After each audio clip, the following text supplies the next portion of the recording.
Well, thanks for having me. So, tell us about the stretching method you will be discussing today. Is this your method? Well, as much as I would like to think that I can call it mine, but it's not. I was first introduced to this method by my brother, Grandmaster H. Gilly, when I was a young man. And I read a book on it some 25, 30 years ago. And I recently reread it so that I can challenge the students at Lee Brothers Taekwondo so they can also improve their flexibility. Is this something that's going to miraculously make me flexible?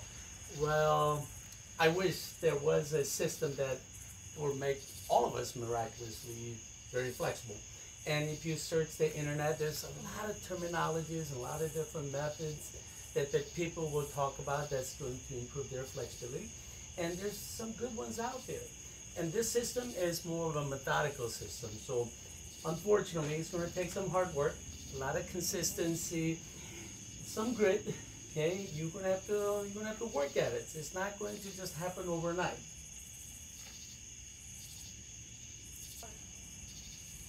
When I try and stretch, it feels like my muscle is tightening and it hurts. Well, I think that's a pretty common the reaction. I think we need to rethink what a flexibility is. A lot of people think it's just a process of elongation of your muscle fibers. It's just trying to make it long. Okay? But this is a process that happens. When you stretch and when your body feels that when your muscle fibers feel that you're stretched beyond this normal range, okay, your neuromuscular system takes over. And when the neuromuscular system takes over, this is what happens, right? And you're stretching, and all of a sudden, you're like, oh no, my muscle fibers are going to tear. I'm losing my balance and I'm falling. And all of a sudden, your muscle is going to just contract. It's going to start to scream because it's just part of our self-protection mechanism. Because your body doesn't want to get hurt. Your body doesn't want to get torn apart. So it just shrinks and contracts and it screams, ow, it hurts. So it's just a very normal process that your body goes through. What's it called? Neuromuscular system tension. Neuromuscular system. Neuro what? Neuromuscular system. Are you still recording it? Oh. well, well it's a reciprocal inhibition. It's the neuromuscular system that when it takes over, that's what it's called. It's called the reciprocal inhibition. The process of it is protection system and the tightening of your muscle. Continue. Okay, sorry, there was a bug. Okay. Okay, alright, moving on. Oh my gosh. Oh.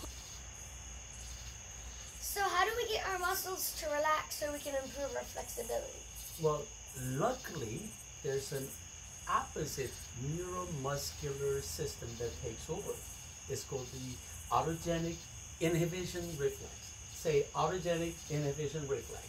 Autogenic inhibition reflex. There we go. So what happens is that after your muscle gets stretched beyond this normal capacity, and usually it takes about 8 to 10 seconds after the fact, your muscle realizes, oh, there is no threat. It's not that dangerous. So it begins to relax. However, unfortunately, the range just isn't significant enough. How do we then increase its range so that we can benefit from this autogenic inhibition reflex? Well, by consciously contracting the stretched muscle, okay, you have to consciously contract it as much as you can. You'll be able to engage, as well as you'll be able to engage deeper muscle fibers. Therefore, you get to benefit more from this stretched muscle, and you'll be able to relax more, helping you be able to stretch farther. Okay? By repeating this process, conscious muscle contractions, okay,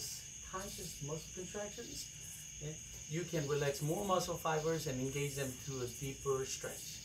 But to develop the deeper stretch, deeper flexibility, you need to strengthen this muscle. Okay? So That was really interesting. Next time, we will discuss in more depth on specific exercises that we can use to improve our flexibility.